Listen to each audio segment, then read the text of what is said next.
भगवान श्री राम परम तत्व है। कल की कथा में आप सभी लोगों ने श्रवण किया कि नारद जी से महर्षि वाल्मीकि ने जो प्रश्न किया वह प्रश्न ब्रह्म जिज्ञासा थी।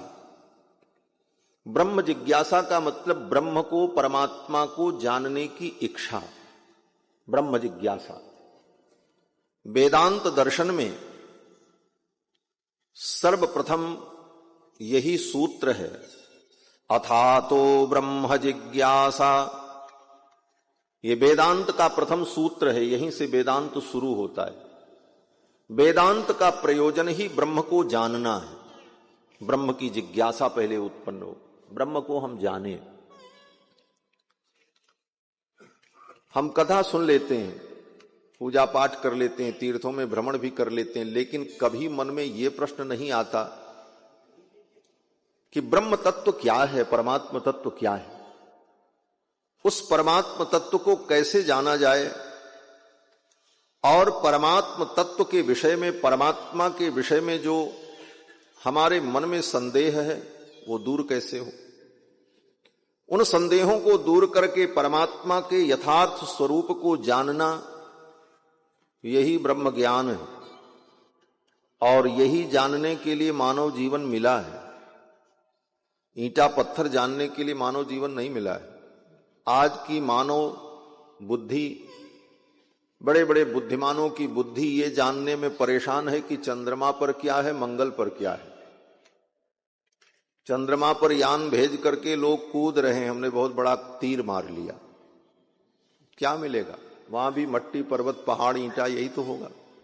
ब्रह्मांड के किसी भी ग्रह में आप चले जाओ तो क्या मिलेगा? यही पंच तत्व मिलेगा, पृथ्वी, जल, तेज, वायु, आकाश। इन पांच तत्व के अलावा कुछ नया नहीं मिलेगा। और कितने ब्रह्मांड के अनेक पिंड हैं? बोले पूरे ब्रह्मांड में ये जो ब्रह्मांड दिखता है, रात्रि में जब आकाश में आप देखते हैं तो जो तारे चमकते हैं वो एक एक तारे सूर्य से भी हजार हजार गुना बड़े हैं, लेकिन इतनी दूर हैं कि वो हमको इतने छोटे दिखाई पड़ते।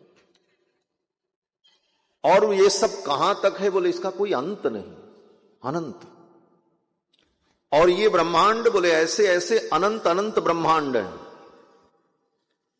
किसी तीव्र यान के द्वारा जो प्रकाश की गति से चलता हो, ऐसे यान पर बैठ करके भी हजारों वर्ष तक व्यक्ति चलता रहे, फिर भी ब्रह्मांड की सीमा को प्राप्त नहीं कर सकता। कहां ब्रह्मांड समाप्त होता है। और जहां ब्रह्मांड समाप्त होता है वहां पर 7 आवरण हैं, 7 लेयर है, जिसको फोड़ करके, भेदन करके पार कर पाना असंभव है।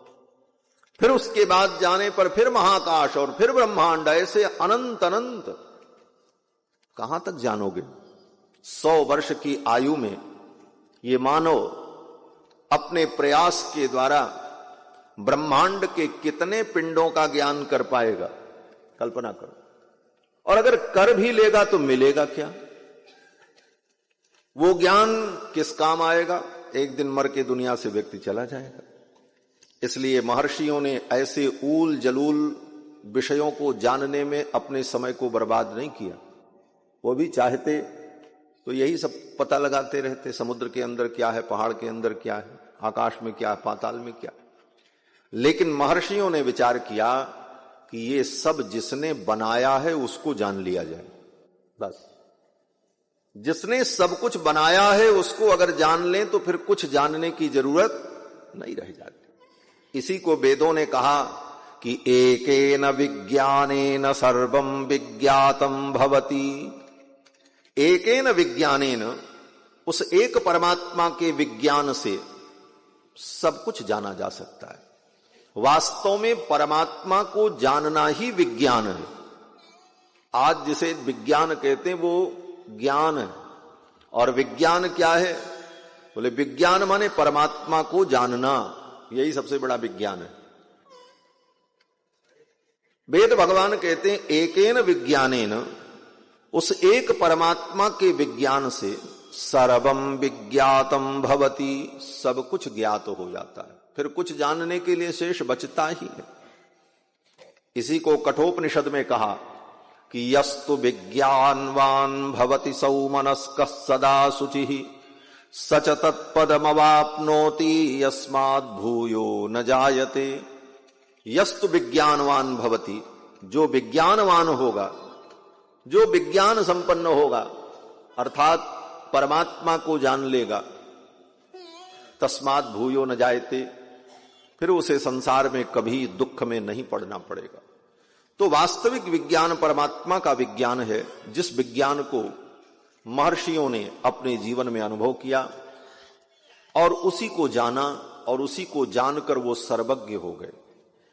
आज अनेक ग्रह पिंडों का ज्ञान करके भी कोई सर्वज्ञ नहीं बन पाया, लेकिन महर्षियों ने उस परमात्मा को जान करके सर्वज्ञता प्राप्त कर ली। उन महर्षियों को सब कुछ ज्ञात था। इसीलिए आज भी ऋषियों ने जो ग्रंथों में लिखा है, आज का व्यक्ति उसे अभी पता ही नहीं लगा पा रहा। यह भारतीय विज्ञान। तो परमात्मा को जान लेना, यही वेदांत का उद्देश्य है और इसीलिए मानव जीवन मिला है। इस मानव जीवन में हम उस परमात्मा को जान ले। और वो परमात्मा कौन है? बोले वो प्रभु श्री राम है। महर्षि वाल्मीकि ने नारद जी से यही पूछा कि मैं उस पुरुष को जानना चाहता हूं जो सर्वगुण संपन्न है और सर्व समर्थ है। और उत्तर में देवर्षि नारद ने वाल्मीकि जी को संक्षिप्त राम कथा सुनाई। भगवान श्री राम ही परम तत्व हैं, परब्रह्म परमात्मा है। श्री राम शरणम समस्त जगताम रामम बिना का गति रामेण प्रतिहन्यते कलिमलम रामाय कार्यम नमः। रामात्रस्यति काल भीम भुजगो रामस्य सर्वं वशे रामे भक्तिरखंडिता भवतु मे रामत्वमेवाश्रयः। श्री राम शरणम समस्त जगताम, समस्त जगत के अनंत अनंत ब्रह्मांड के समस्त प्राणियों के एकमात्र शरण रक्षक भगवान है, श्री राम है। श्री राम शरणम समस्त जगताम। रामम बिना का गति, और राम जी के बिना कोई गति नहीं है। राम जी को छोड़ करके कहीं जाओगे तो गति नहीं होगी, दुर्गति हो। रामम बिना का गति रामेण प्रतिहन्यते कलिमलम। और राम जी के अगर चरण में आ गए, राम जी की शरण में आ गए, तो राम जी की कृपा से जीवन का जो मल है, कलिमल दोष, वो सब समाप्त हो जाएगा। और इसके लिए बहुत प्रयास करने की जरूरत नहीं है, केवल राम जी के चरणों में प्रणाम करने की आवश्यकता है। रामाय कार्यं नमः। राम जी के चरणों में हम प्रणाम करते हैं। रामात्रस्यति काल भीम भुजगो। जिस काल से सारा संसार डरता है, वो काल भी अगर किसी से डरता है तो राम जी से डरता है। रामात्रस्यति काल भीम भुजगो रामस्य सर्वं वशे। और सब कुछ राम जी के वश में है। न आपके वश में कुछ है, न हमारे वश में कुछ है, और न ब्रह्मा के वश में कुछ है। सारी सृष्टि बनाने वाले ब्रह्मा के वश में भी कुछ नहीं, वो भी किसी के वश में। और वो कौन है? बोले वो राम जी। रामस्य सर्वं वशे रामे भक्तिरखंडिता भवतु मे। ऐसे राम जी के चरणों में हमारी अखंड भक्ति हो। रामत्वमेवाश्रयः। हे राम, आप ही मेरे आश्रय हो। यही जीवन का लक्ष्य है। और इसीलिए भगवान श्री राम की पावन चर्चा, भगवान की कथा श्रवण करनी चाहिए। कल के प्रसंग में आप सभी लोगों ने श्रवण किया कि कुश और लौ भगवान श्री राम के दरबार में राम कथा का जब गायन करने लगे, तो भगवान श्री राम स्वयं सिंहासन से उतरकर भूमि पर बैठ गए और इस कथा को श्रवण करने लगे। ततस्तुतौ राम वच प्रचोदिता वगायताम मार्ग विधान संपदा सचापि राम परिषद्गतः सनई बुभूषया सक्तमना बभूव। कुश और लव जब राम कथा का गायन करने लगे तो मार्ग पद्धति से कथा का गायन कर रहे हैं। भगवान की कथा का गायन करने का दो प्रकार है, एक मार्ग, एक देशी। जिस भाषा को अधिक लोग समझते हों, जिस भाषा को बोलने और समझने वाले अधिक लोग हों, उस भाषा में भगवान की कथा का वर्णन करना ये मार्ग पद्धति है।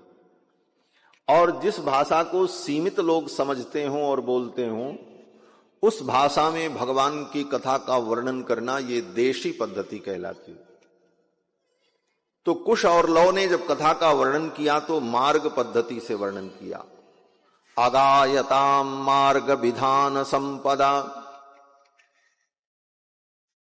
और भगवान श्री राम भी अपने सिंहासन से उतरकर भूमि पर बैठ गए और दत्तचित्त होकर इस कथा को श्रवण करने लगे। अब लवकुश ने सर्वप्रथम अयोध्या का वर्णन किया है, अयोध्यापुरी का वर्णन किया, जिस अयोध्यापुरी से ये कथा प्रारंभ होती है और अयोध्या में भगवान का अवतार होता है। सर्वप्रथम अयोध्यापुरी का वर्णन करते हुए लवकुश कहते हैं कि सर्वा पूर्वयम् येषाम् आसीत् कृत्स्ना वसुंधरा प्रजापतिमुपादाय नृपाणाम जयशालिनाम। ये संपूर्ण पृथ्वी का शासन जिस अयोध्यापुरी से होता रहा है, उस अयोध्यापुरी के बड़े बड़े राजा, जिन राजाओं की यश और कीर्ति पूरे विश्व में व्याप्त थी। अयोध्या ही एक दुनिया की ऐसी नगरी है जिस नगरी को संपूर्ण विश्व की राजधानी होने का गौरव प्राप्त है।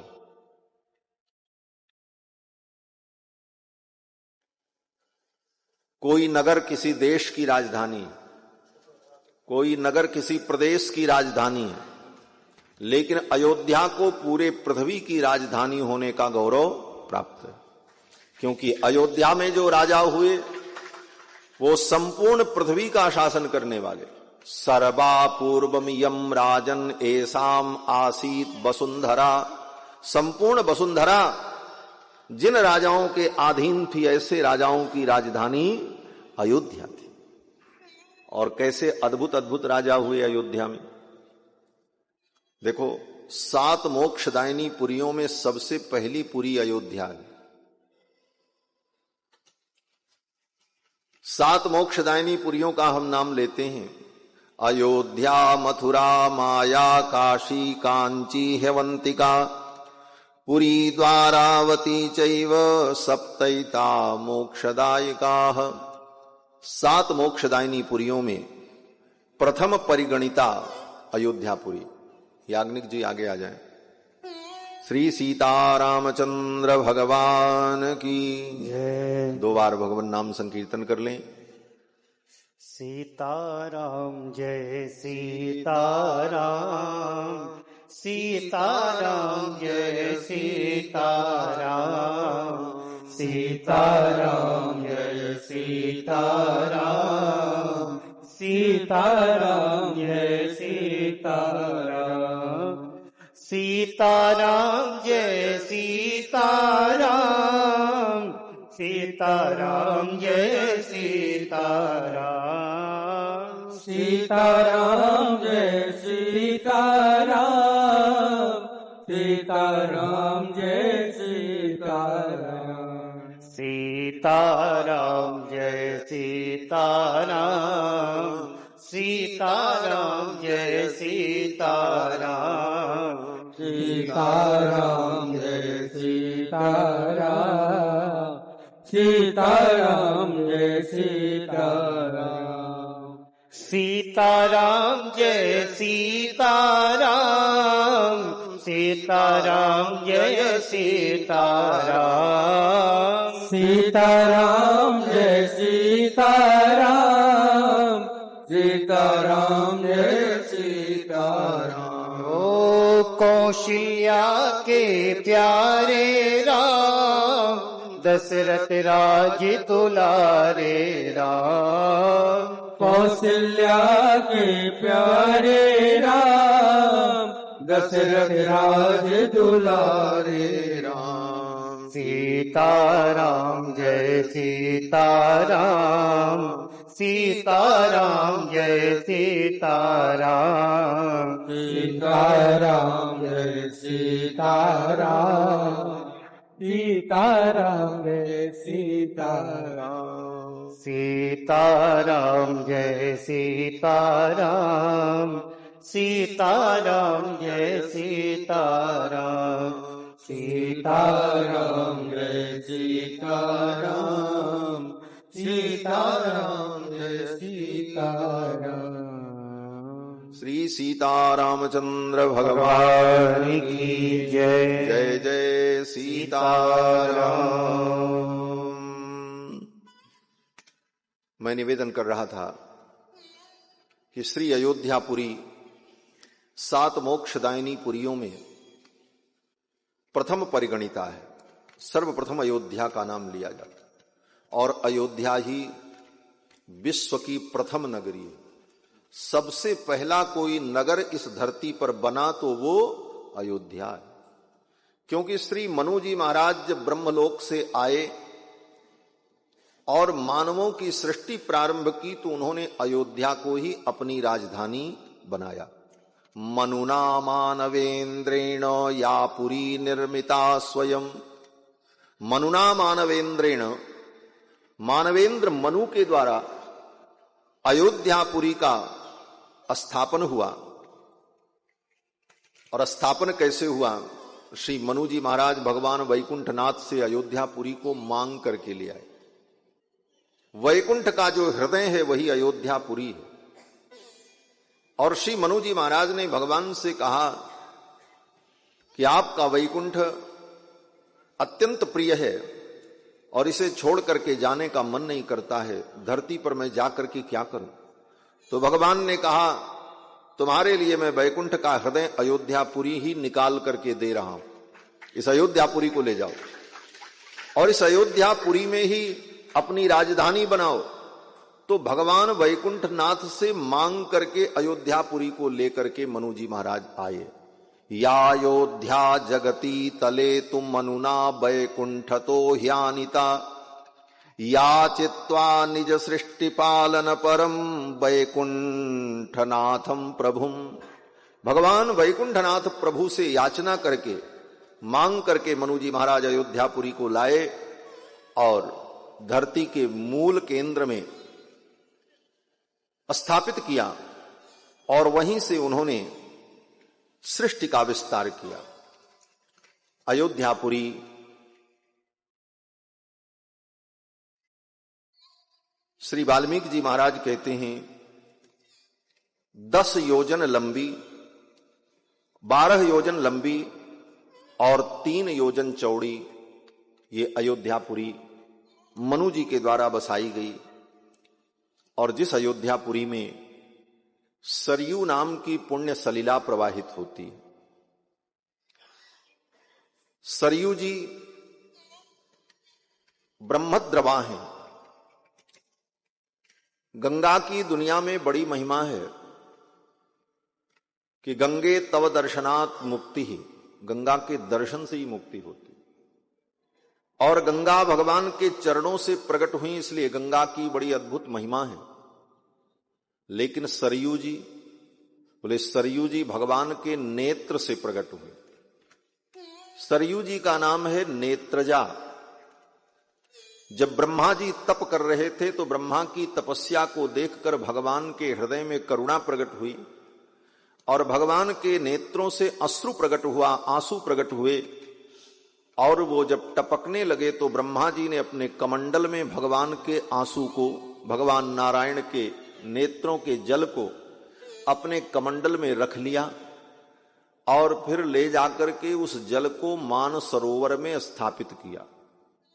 मान सरोवर भी ब्रह्मा जी ने अपने मन के संकल्प से बनाया, इसीलिए उसका नाम मान सरोवर है। मनसा निर्मितम सरम मनसा निर्मितम सरम, अपने मन के संकल्प से ब्रह्मा जी ने एक सरोवर बनाया और उसी सरोवर में उस जल को रखा, और वही जल उस सरोवर से प्रवाहित होकर के जब चला तो नदी का रूप धारण कर लिया और सरोवर से प्रकट हुई, इसलिए इनका नाम सरयू पड़ा है। सराज जाता सरयू, भगवान के नेत्र से प्रकट होने वाली सरयू पुण्य सलिला अयोध्या को 3 तरफ से वेष्टित करती हैं। और सरयू जी की अद्भुत महिमा है। सरयू जी में स्नान करने मात्र से जीव भगवान को प्राप्त कर लेता है। जा मज्जन ते बिनहि प्रयासा, मम समीप नर पावही बासा। ऐसी पुण्य सलिला सरयू जी अयोध्या में प्रवाहित होती हैं, जो भगवान के नेत्रों से प्रकट है। और अयोध्या में बड़े बड़े सुंदर प्रासाद, बड़े बड़े उद्यान और चारों वेदों के प्रकांड विद्वानों का निवास, ऐसी दिव्य अयोध्यापुरी का वर्णन कुश और लव ने कथा के प्रारंभ में किया। वास्तव में अयोध्या की महिमा अद्भुत है। कोटि कल्प काशी बसे, मथुरा कल्प हजार, और एक निमिष सरयू बसे, तुले न तुलसी दास। करोड़ों कल्प आप काशी में वास करो, मथुरा में वास करो, अन्य तीर्थों में वास करो, लेकिन एक क्षण मात्र अगर सरयू के तट पर वास किया तो इसका कोई बराबरी नहीं कर सकता। अयोध्या धाम, जहां पर 11,000 वर्ष तक भगवान प्रकट रूप में विराजमान रहे, अयोध्या का कण कण भगवान के चरणों के संस्पर्श से ब्रह्ममय है, दिव्य है। और आप सभी लोगों को मैं एक सूचना भी दे रहा हूं, आने वाले समय में अयोध्या में भगवान श्री राम के मंदिर का उद्घाटन होने वाला है। भगवान की प्राण प्रतिष्ठा होगी जनवरी महीने में, और उसके तुरंत बाद फरवरी में 22 फरवरी से लेकर 9 मार्च तक सरयू नदी के मध्य में विशाल लक्ष्य चंडी महायज्ञ का आयोजन हो रहा है, जिसमें 1500 ब्राह्मण 1,00,000 दुर्गा सप्तशती का पाठ करेंगे और 100 यजमान होंगे, जिनके द्वारा यज्ञ कुंड में आहुतियां दी जाएंगी। और रोज अनवरत हजारों लोगों का भंडारा चलेगा। और ये पवित्र कार्यक्रम, अद्वितीय कार्यक्रम अयोध्या में 2024 में 22 फरवरी से लेकर के 9 मार्च तक होगा। आप सभी लोगों को हम आमंत्रण देते हैं कि ऐसे पवित्र यज्ञ का दर्शन करने आप जरूर आओ। इतना बड़ा यज्ञ साधारण यज्ञ नहीं है, बहुत बड़ी व्यवस्था उसके लिए करनी पड़ रही है, और सब व्यवस्था तो भगवान ही करेंगे। इतना ही आप समझ लो कि लगभग 20 से 25 करोड़ रुपए का खर्चा इस यज्ञ में, इतना विशाल कार्यक्रम। और उस यज्ञ में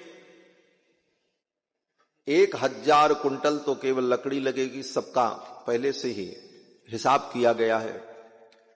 और सरयू जी के धार में ही जो रेत छूट जाता है, उसी रेत में ही टेंट, तंबू, पांडाल सब लगेगा, और 2-2.5 किलोमीटर के एरिया में, और वहीं यज्ञ मंडप का निर्माण होगा, और ये विशाल यज्ञ अयोध्या में संपन्न होगा। तो उस यज्ञ में आप जरूर पधारें, यज्ञ का दर्शन करने के लिए जरूर आए।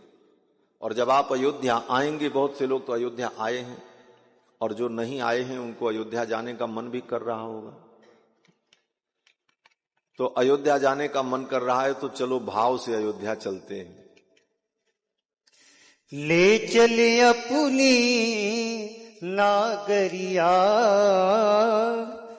ले चले अपनी नागरिया, अवध बिहारी सांवरिया हो, अवध बिहारी सांवरिया। ले चले अपनी, ले चले अपनी नागरिया, ले चले अपनी नागरिया। अवध बिहारी सांवरिया, अवध बिहारी सांवरिया। सरयू के तीरे अयोध्या नगरी, सरयू के तीरे अयोध्या नगरी, सरयू के तीरे अयोध्या नगरी, सरयू के तीरे अयोध्या नगरी। संत भरे जहाँ कागरिया, संत भरे जहाँ कागरिया। अवध बिहारी सांवरिया, अवध बिहारी सांवरिया। ले चले अपनी नागरिया, ले चले अपनी नागरिया। अवध बिहारी सांवरिया, अवध बिहारी सांवरिया।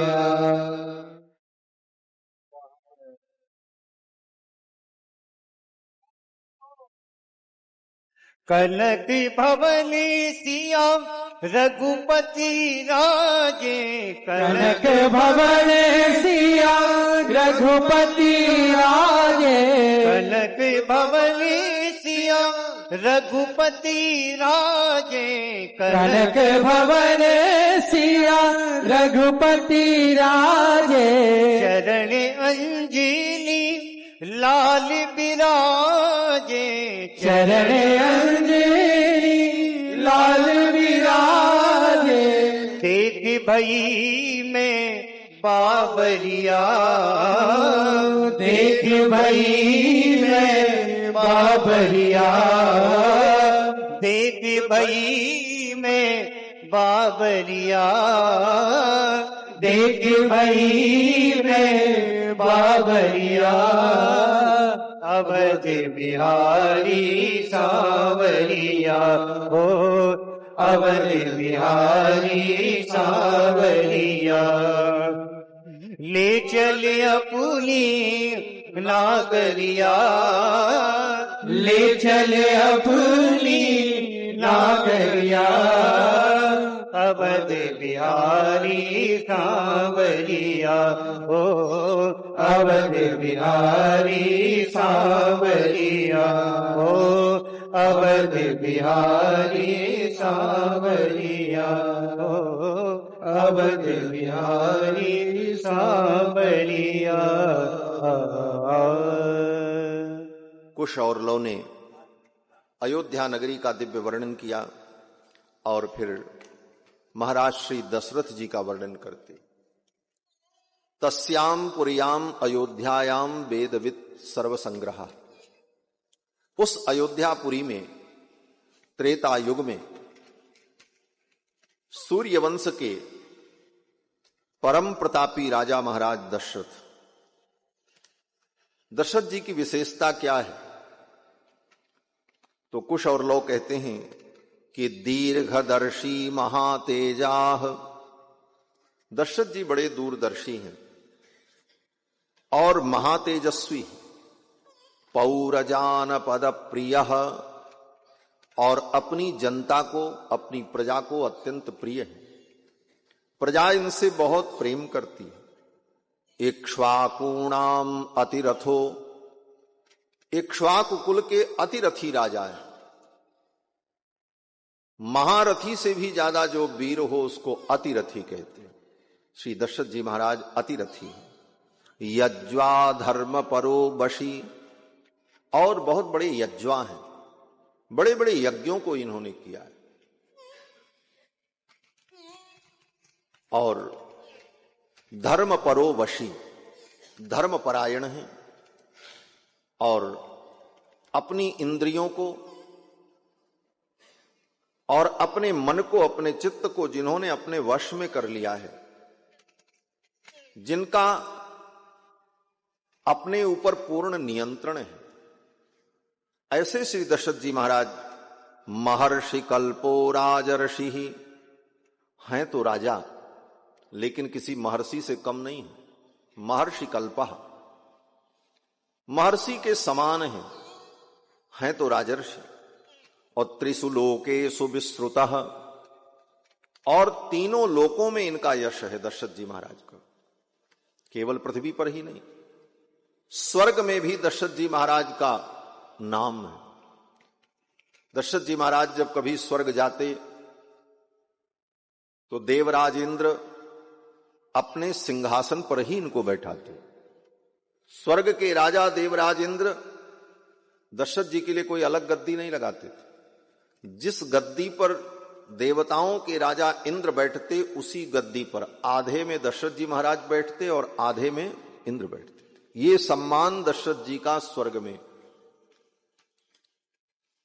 त्रिषु लोकेषु विस्तृतः, और धन संपत्ति, कहते हैं दशरथ जी महाराज के पास जितना धन और जितना वैभव उतना देवराज इंद्र के पास भी नहीं था। वाल्मीकि जी लिखते हैं कि धनैश्च संचयैश्चान्यैः शक्र वैश्रवणोपमः। शक्र वैश्रवणोपमः, शक्र माने इंद्र और वैश्रवण माने कुबेर। इंद्र और कुबेर के पास जितनी संपत्ति है उससे ज्यादा संपत्ति श्री दशरथ जी के पास। और इसी वाल्मीकि रामायण के श्लोक का गोस्वामी तुलसीदास जी महाराज मानस रामायण में अनुवाद करते हैं कि दशरथ जी के धन को देखकर कुबेर को लज्जा आती, दशरथ जी के राज्य को देख करके इंद्र को लज्जा आती कि इतना बड़ा राज्य और इतना वैभव मेरे पास नहीं है। अवधिराज सूर्यराज सिंहाही, दशरथ धन लकी धन दिल जाई। अवधिराज सूर्यराज सिंहाही, दशरथ धन लकी धन दिल जाई। दशरथ धन लकी धन दिल जाई। दशरथ धन लकी धन दिल जाई। दशरथ जी महाराज के धन को देखकर इंद्र और कुबेर को भी लज्जा आती थी। इतना वैभव दशरथ जी महाराज के पास।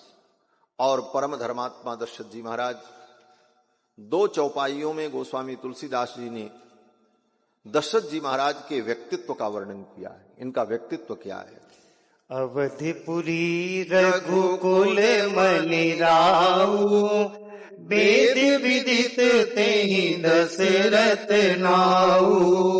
अवधपुरी रघुकुल मनि राऊ, वेद विदित तेहि दशरथ नाऊ।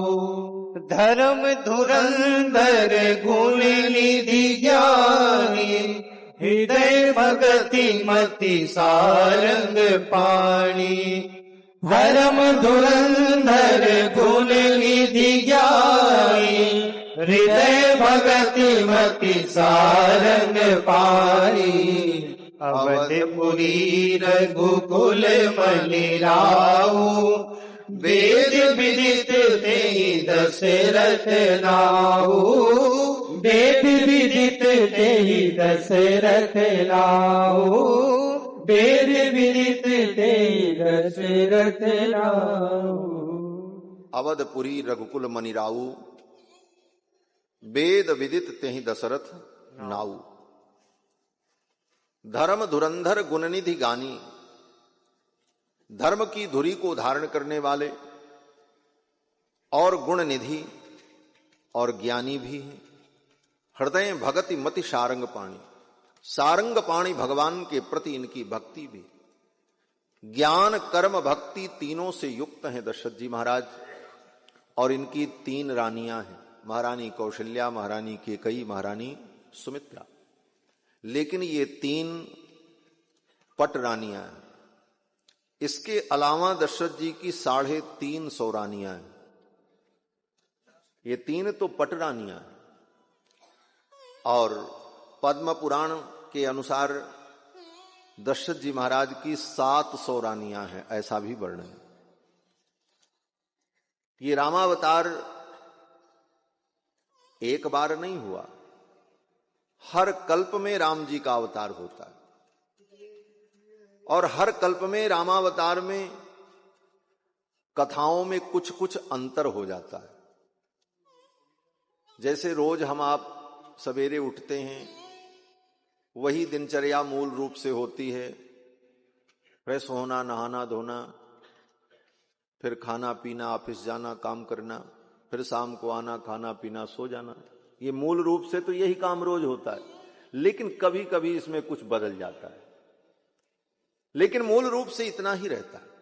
उसी प्रकार राम जी का चरित्र मूल रूप से तो वही होता है, लेकिन कल्प कल्प में कुछ कुछ भेद हो जाता है, कुछ कुछ बदल भी जाता है। इसी को कल्प भेद कहा जाता है।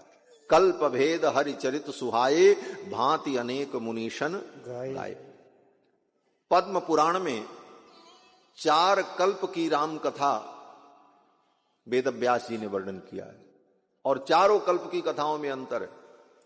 किसी कल्प में राम जी बड़े भाई हैं, उनसे छोटे भरत हैं, उनसे छोटे लक्ष्मण हैं, और उनसे छोटे शत्रुघ्न हैं। और किसी कल्प में राम जी सबसे बड़े हैं, उनसे छोटे लक्ष्मण हैं, लक्ष्मण से छोटे भरत हैं, और भरत से छोटे शत्रुघ्न हैं। किसी कल्प की कथा में 3 रानियां कौशल्या से राम जी का प्राकट्य, केकई जी से भरत जी का प्राकट्य, और सुमित्रा जी से लक्ष्मण और शत्रुघ्न का प्राकट्य। लेकिन किसी कल्प में 4 पटरानी का वर्णन है, जिसमें एक से राम जी, एक से भरत जी, एक से लक्ष्मण जी, एक से शत्रुघ्न, ऐसा भी वर्णन। ये कल्प भेद है। कल्प भेद हरि चरित सुहाए, भांति अनेक मुनीशन गाए। अलग अलग कल्पों में अलग अलग प्रकार से भगवान का चरित्र होता है, और भक्त जन उसे गा करके अपने मन को, चित्त को भगवान में लगाते। तो किसी कल्प में ऐसी भी कथा है पद्म पुराण में कि दशरथ जी महाराज की 700 रानियां थी, और इस कथा को लेकर के मिथिला के लोग राम जी को बड़ा व्यंग वचन भी सुनाते हैं, क्योंकि मिथिला में राम जी की ससुराल है, और ससुराल वाले तो दूल्हा को गाली भी देते हैं। वो मिथिला की गाली बड़ी प्यारी होती महाराज, राम जी को भी अच्छी लगती। तो मिथिला में जब राम जी गए ब्याह के लिए, तो सखियों ने कहा, सजनी बर में बड़बड़ बात। वहां की भाषा है ये, जो पूर्वी भाषा जिसको हम लोग भोजपुरी कहते हैं, उससे और आगे जाओ तो मैथिली भाषा शुरू होती। मिथिला की भाषा बड़ी प्यारी भाषा है, लेकिन बड़ी कठिन है थोड़ी। तो वहां की भाषा में सखियां कहती हैं, सजनी बर में बड़बड़ बात। बर में, दूल्हे में बड़ी बड़ी बातें हैं, बड़ी बड़ी विशेषताएं। एक सखी ने कहा, क्या विशेषता है? बोले, इनके पिता तो 10 रथ हैं। 1 रथ नहीं, 2 रथ नहीं, 10 रथ हैं। तीसरी ने कहा, इनकी माताएं कितनी? बोले 700, क्योंकि दशरथ जी की 700 रानियां। तो एक सखी ने कहा, अच्छा बताओ, जब 10 रथ है तो एक एक रथ पर कितनी कितनी रानियां बैठती रही होंगी, हिसाब बताओ। अब मनोविनोद करने के लिए यही सब पॉइंट मिलता है। तो मिथिला की सखी ने कहा, अरे ये कौन सी बड़ी बात है, ये तो सीधा सीधा हिसाब है। बोले, क्या हिसाब? बोले 70-70 का हिसाब हो जाएगा। एक के ऊपर 70-70 होए बड़ो उत्पात, सजनी बड़ में बड़बड़ बात। इस बर में कितनी विशेषता है। तो 700 रानियां दशरथ जी महाराज की, ऐसा भी वर्णन है।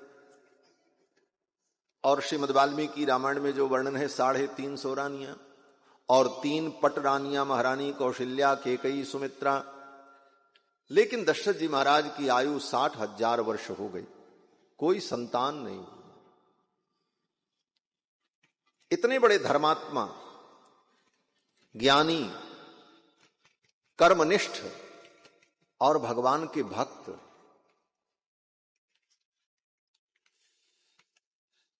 जिनके कुल में भगवान रंगनाथ की आराधना पीढ़ियों से चली आई। यहीं दक्षिण में तमिलनाडु में इसी प्रांत में यहां से 300-400 किलोमीटर की दूरी पर श्री रंगनाथ धाम है, जहां श्री रंगनाथ भगवान विराजते हैं। वे रंगनाथ भगवान अयोध्या के कुल देवता हैं। ब्रह्मा जी ने वो मूर्ति मंदिर के सहित, मूर्ति केवल नहीं, जिस मंदिर में भगवान विराजमान हैं उस गर्भगृह के सहित उस मंदिर को प्रणव विमान के सहित ब्रह्मा जी ने इक्ष्वाकु मनु को दिया था, और इक्ष्वाकु मनु से लेकर दशरथ जी के काल तक रंगनाथ भगवान की पूजा अयोध्या में होती रही। ऐसा वैष्णव कुल, भगवान के भक्तों का परम पवित्र कुल वैष्णव कुल।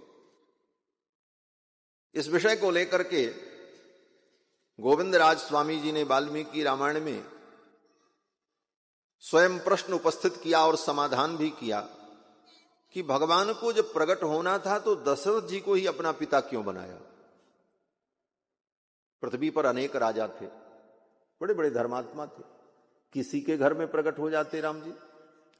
दशरथ जी को ही अपना पिता बनाने की रुचि भगवान ने क्यों व्यक्त की? क्या विशेषता थी दशरथ जी?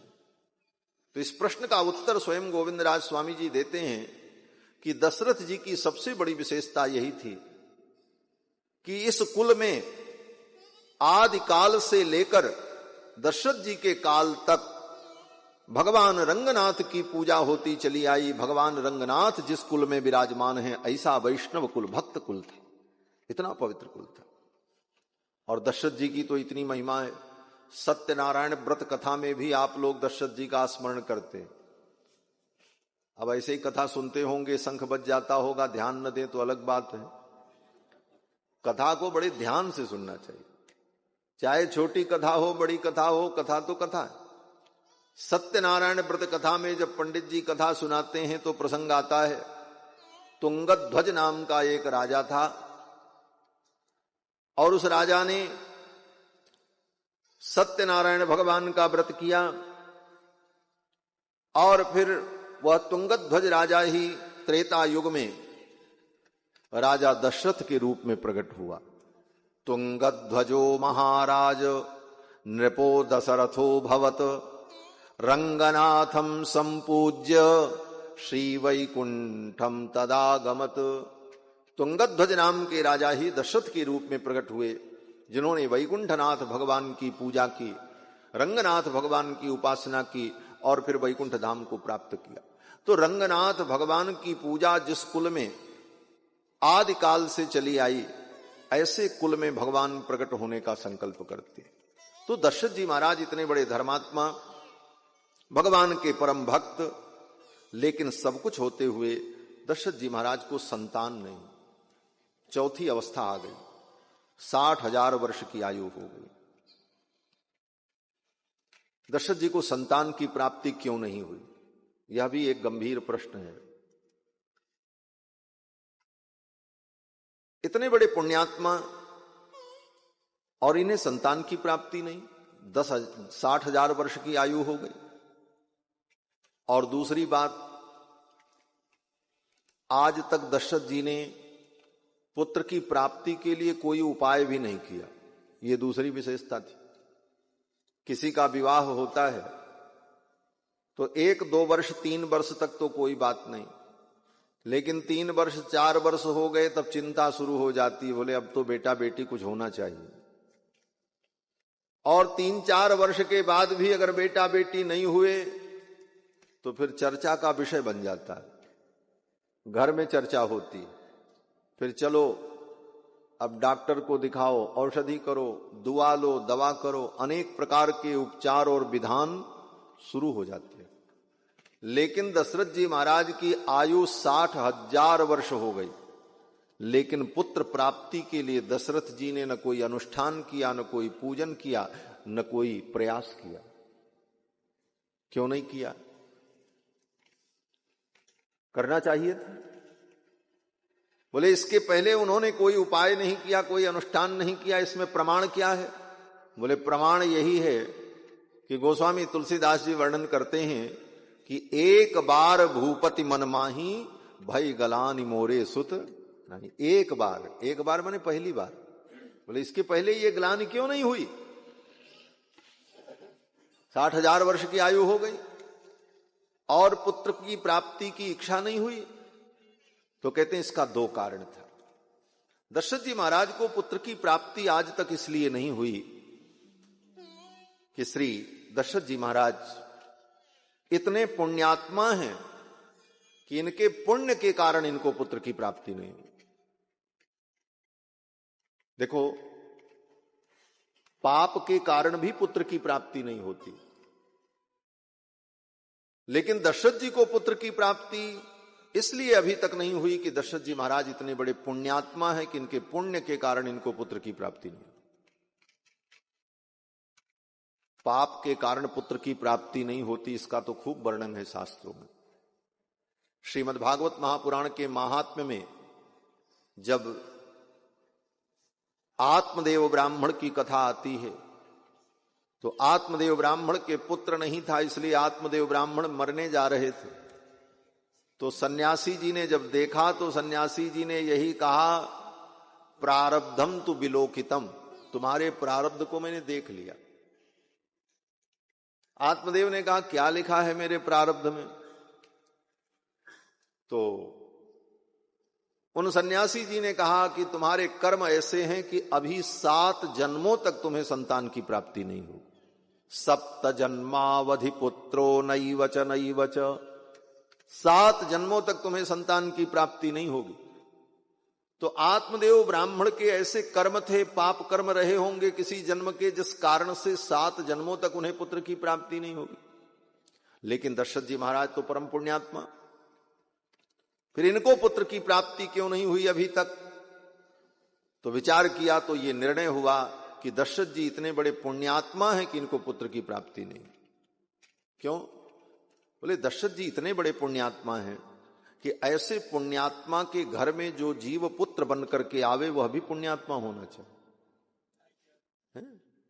सुचीनाम श्रीमताम गेहे योग भ्रष्टो विजायते, गीता में भगवान कृष्ण कहते हैं कि बड़े कुल में, महनीय कुल में, पवित्र कुल में, धर्मात्माओं के कुल में जो पैदा होता है वो साधारण व्यक्ति नहीं होता, किसी जन्म का योगी होता है, पुण्यात्मा होता है।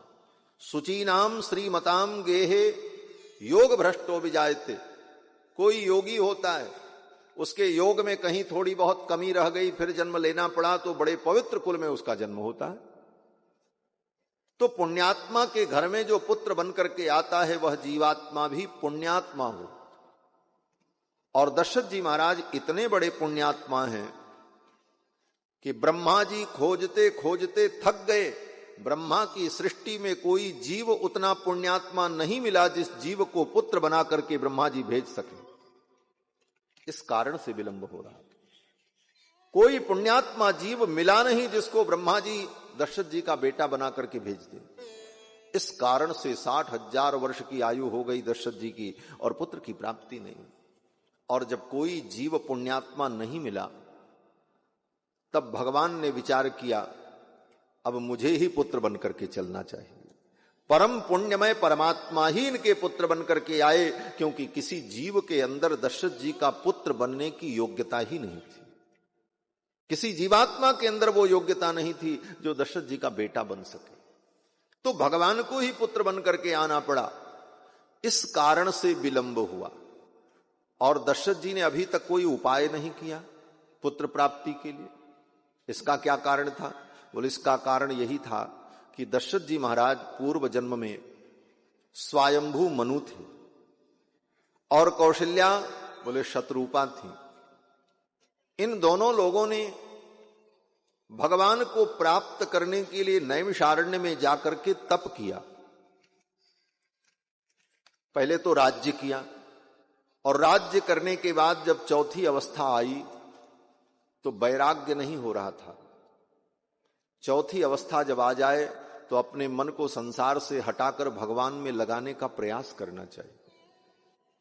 और अगर न लगे तो जबरदस्ती मन को भगवान में लगाना चाहिए। गोस्वामी तुलसीदास जी महाराज